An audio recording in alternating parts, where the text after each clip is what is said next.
ભાવનગરમાં મેઘરાજાની તોફાની બેટિંગ શરૂ થઈ છે તો ગારિયાધારના સાતપડા ડેમ ઓવરફ્લો થયો છે।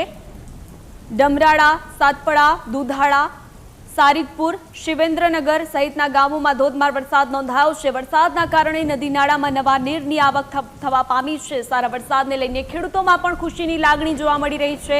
નદીમાં નવા નીર આવતા ખેડૂતોના ખેતરના કૂવાના જે તળો છે તે ઊંચા આવ્યા છે। તો સારા વરસાદથી ખેડૂતો ખુશ થયા છે અને ગારિયાધારમાં ધોધમાર વરસાદના કારણે અનેક ડેમ ઓવરફ્લો થયા છે। ખેતરના કૂવાના તળોમાં પણ પાણીમાં વધારો થયો છે તો નવા નીરની આવક નદીઓમાં થવા પામી છે।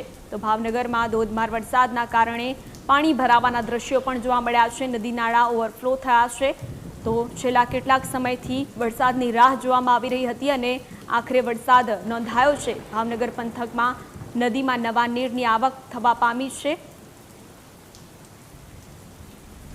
આજ મુદ્દે વધુ જાણકારી માટે સંવાદદાતા ભૌમિક આપણી સાથે જોડાયા છે। ભૌમિક, ભાવનગરમાં ધોધમાર વરસાદ ખાબક્યો છે, અનેક નદીઓમાં જે ઘોડાપૂર આવ્યું છે, સાથે ધરતીપુત્રોમાં પણ ખુશીની લાગણી વ્યાપી જવા પામી છે।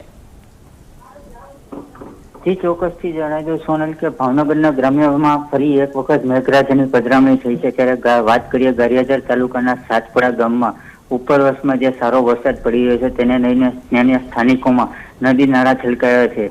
ગારિયાધાર સહિત ડમરાળા, સાતપડા, દુધાળા, સારીગપુર, શિવેન્દ્રનગર સહિતના ગામોમાં ધોધમાર વરસાદના કારણે નદી નાળામાં નવા નીરો આવ્યા હતા। સારા વરસાદને લઈને ખેડૂતોના ચહેરા ઉપર પણ હર્ષની હેલી જોવા મળી રહી હતી। જી સોનલ।